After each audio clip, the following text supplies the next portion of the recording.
Necessary Conversation, San Francisco's favorite 70s-themed weekly political internet web show. I'm Beth Spotswood. And I'm Melissa Griffin. And now the news. This week we present to you a two-part voter guide on the upcoming ballot propositions. Pull out your notebooks, folks. Here's part one of the Necessary Conversation Proposition Voter Guide. Let's do this.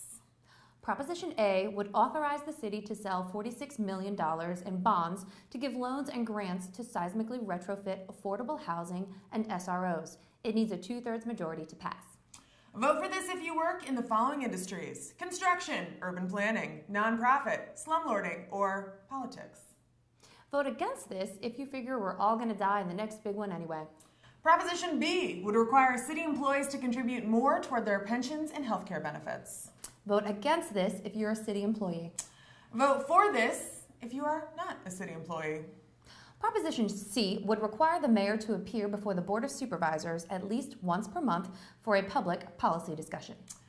We're skipping this because it's a leftover bitch fight between Mayor Newsom and the Board of Supervisors. Far as we know, they're both going to be out of office in about a minute, and we'll be spending a lot more time hanging out in bars. Proposition D would allow non-citizens to vote in school board elections. Vote for this if you think anyone who gives a shit about the school board should be able to vote, because Lord knows you don't. Vote against this if you hate illegal immigrants, and freckles. Proposition E would allow same-day voter registration for municipal elections. Vote for this if you want to be able to round up hobos and take them to the polls on Election Day. Vote against this if you are paranoid about people rounding up hobos and taking them to the polls on Election Day. Proposition F makes cost-saving changes to the way the Health Service Board is elected. Frankly, we don't understand the arguments against this. They make no sense and are punctuated with excessive exclamation marks and 1950s slang. They use words like phony. Yeah, phony? I think that's from Catcher in the Rye. We don't see any post-Eisenhower reason to vote against this. Proposition G would allow the city to, wait for it, actually negotiate the wages of Muni operators. I don't ride Muni. Me neither. Smells like jizz, tigers, eyelashes, dead whales, unprotected intercourse. Kind of. Smells like my Meemaw's pantyhose drawer. It's like filled with crazy people. People as crazy as Janet Riley's eyes. It's...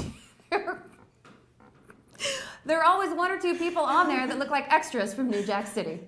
In conclusion, Muni is basically my douchebag cousin who says he's going to give me a ride somewhere, but I never know if he's going to show up. You know, the average Muni driver makes $87,000 a year. Hey, I want to apply. I know these city streets like the back of my hand. I've been driving for years because I don't ride Muni.